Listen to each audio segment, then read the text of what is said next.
This week we have been providing updates on ADHD, everything from medications all the way up to yesterday we talked about neurofeedback. Right. Today we're going to talk about a recent study, relatively recent study, looking at brain-related issues associated with ADHD. Right.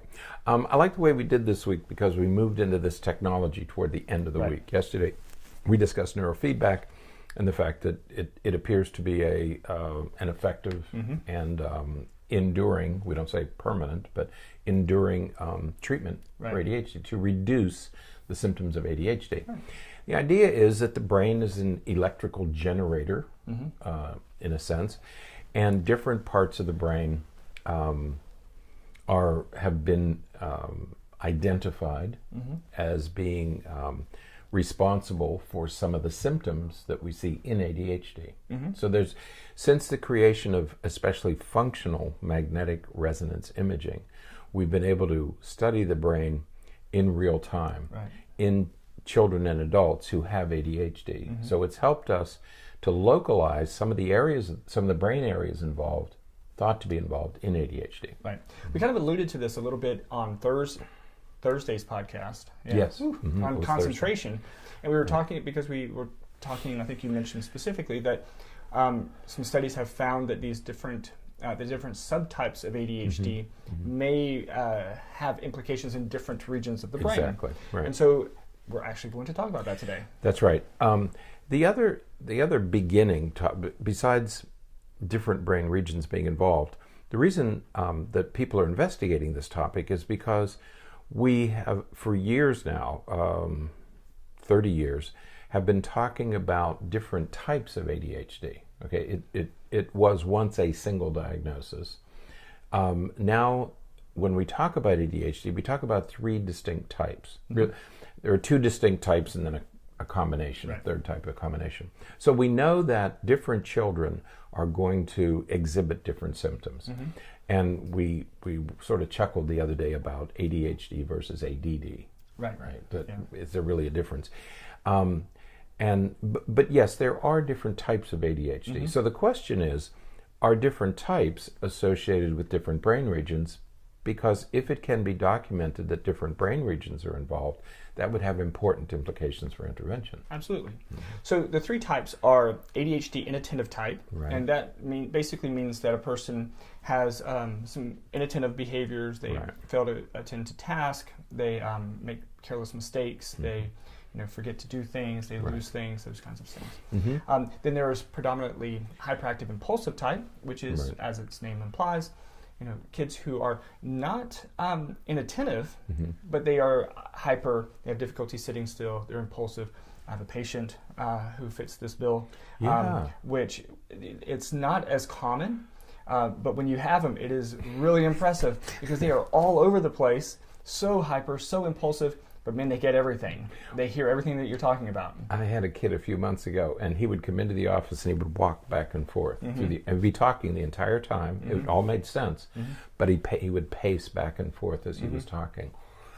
His family has since put him on medication, and he's doing great. And he comes now, still talks, but he can sit in the chair and talk. Okay.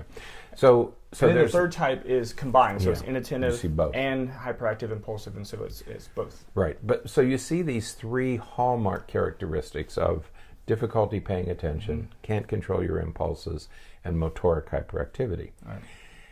When you look at the first type, the inattentive type, we also enter the area of executive functions. Right. And the executive functions are the functions that the frontal lobe of the brain is responsible for. They're things like organization and planning and attention and short-term memory, things you're doing in the here and now, and you're always making decisions about those things. Do I want to remember this? Do I want to do this? I have to remember to do this. And children with ADHD tend to have difficulty with executive functions. And we mention that because in this study, one of the groups is a group with what they believe are executive function deficits. Okay, so the way they divided these kids up. So they took a large group, and they did evaluations on them, and they divided them into three groups. Right. Okay. And the first group was a group that had executive function deficits. Right.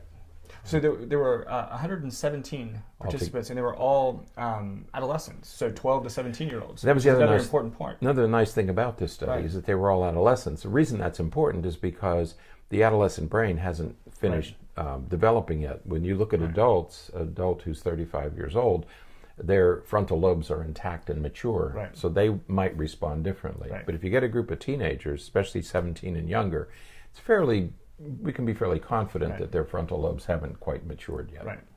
So they tested their executive functioning skills. They used those tests of executive functioning skills to put them in 3 categories. In 3 groups. And so the first group had just executive function. Just executive functions. And then one that had executive function problems and reward management issues. Yeah, they were given a monetary reward if they could inhibit their impulses. Okay, so there was some incentive to get it right. And that was the second group. Then the third group. And the third group were kids who were in essence normal. Didn't have either. Yeah, they didn't have any of those They had things. ADHD. Yeah. But they didn't have. There was no evidence that they had deficits in executive functions, or that they had problems inhibiting. They were able to get the reward. So they looked like. I don't like to say normal ADHD. They're like non-ADHD kids with ADHD. With ADHD, But they didn't have these 2 deficits, okay? So, again, these 3 groups are executive function and couldn't inhibit, and then sort of... Neither, okay? All right, and then they took the 3 groups, and then they put all the kids, not at the same time, of course, but they assessed them through the functional MRI. That's right. They did a functional MRI on each one.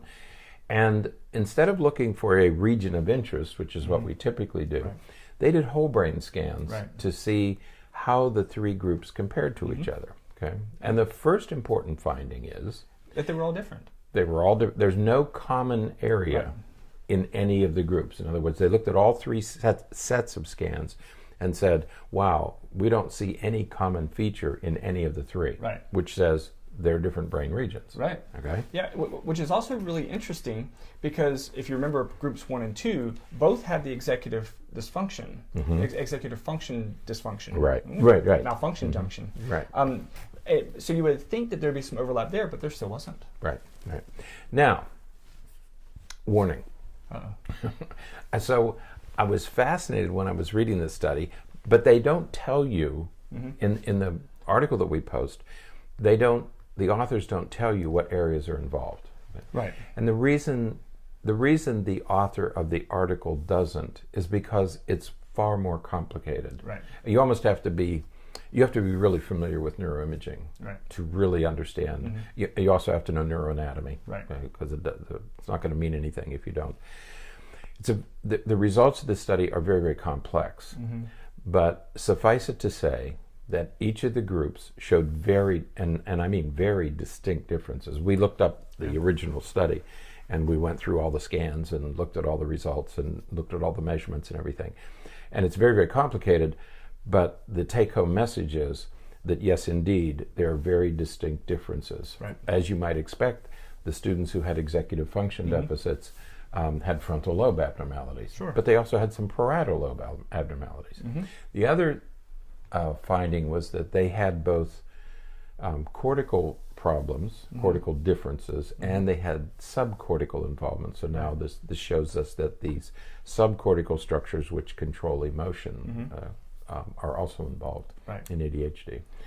So a fascinating study, great contribution. A lot of great detail, and again, the next step to this, of course, is going to be, all right, so how do we tailor treatment to kids based upon, or kids or even adults, based upon some of these differences in the brain? Because, again, without going into neuroanatomy too much, different regions of the brain tend to have a predominant type of neurotransmitter, or the chemicals are a little bit different in different areas, and so it may be important that we focus on different medications or different approaches depending on what type of presentation the child has. That's right. And when yesterday we talked about neurofeedback, and there are different neurofeedback procedures for different types of ADHD. So in that sense, the neurofeedback is beginning to anticipate these changes.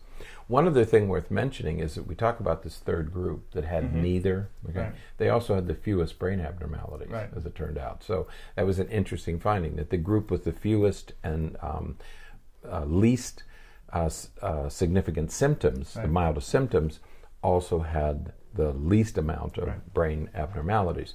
So again, when we discuss ADHD, people keep saying, well, no, it's not real. There is no such thing as ADHD.